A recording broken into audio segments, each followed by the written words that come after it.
এখনো তোমার সেই ডানা ঝাপটানোর শব্দ শুনতে পাই, এখনো তোমার সেই দারুণ বিলাপ কানে বাজে।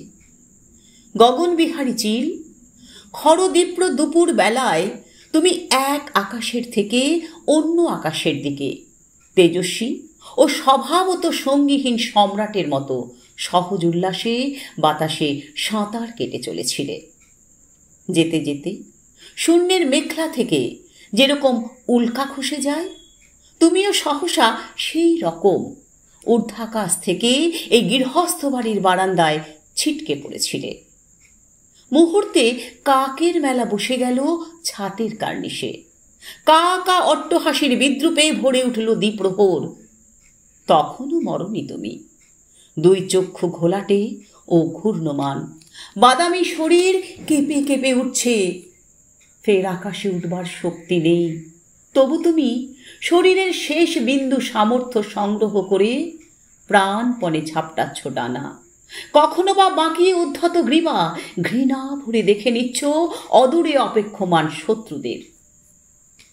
গগনবিহারী চিল, যারা ঊর্ধ্বে উঠতে পারে না, আর পারে না বলেই যারা পৃথিবীর ভাগাড়ে ও আস্তা করে কাপুরুষ মাস্তানের মতো দঙ্গল পাকিয়ে ঘুরে বেড়ায়, তাদের হাতে কি কখনো আমি ঊর্ধ্বচারী মানুষের লাঞ্ছনা দেখিনি? দেখেছি অসংখ্যবার, বুঝেছি যে লাঞ্ছনাই স্বাভাবিক। এমনকি লাঞ্ছনা আর নিগ্রহের ফলে মানুষের দীপ্তি ও মহিমা আরও বেড়ে যায়। অথচ সমস্ত দেখে সমস্ত বুঝেও মূর্খ আমি। দলবদ্ধ কাকের গুন্ডামি থেকে তোমাকে বাঁচাতে গিয়েছিলুম। তোমাকে বারান্দার থেকে তুলে এনে স্নান ঘরের মধ্যে আটকে রেখে স্বস্তির নিঃশ্বাস ফেলে ভাবতে পেরেছিলুম তোমার মর্যাদা বাঁচানো গেল। এখন বুঝতে পারি, বস্তুত তোমাকে এক বিদ্রুপের থেকে আরো ক্রূর, আরো ভয়ঙ্কর বিদ্রুপের ভিতরে নিক্ষেপ করেছিলুম সেদিন। গগনবিহারী চিল, বৈদুর্যমণির তীব্র দাহনে উজ্জ্বল খর দুপুর বেলায় সম্রাটের মতো তুমি সমস্ত আকাশ ঘুরে এসে তারপর শহরতলিক এক গৃহস্থের 6x3 ফুট ওই কল ঘরের অন্ধকারে বন্দী হয়েছিলে। সারা রাত্রি ঝাপট মেরেছ তুমি কাঠের দরজায়, নখরে আঁচড়েছ মেঝে। সারা রাত আপন সাম্রাজ্য থেকে নির্বাসিত বিচ্যুত হবার অপমানে গ্লানিতে ও যন্ত্রণায় চিৎকার করেছ।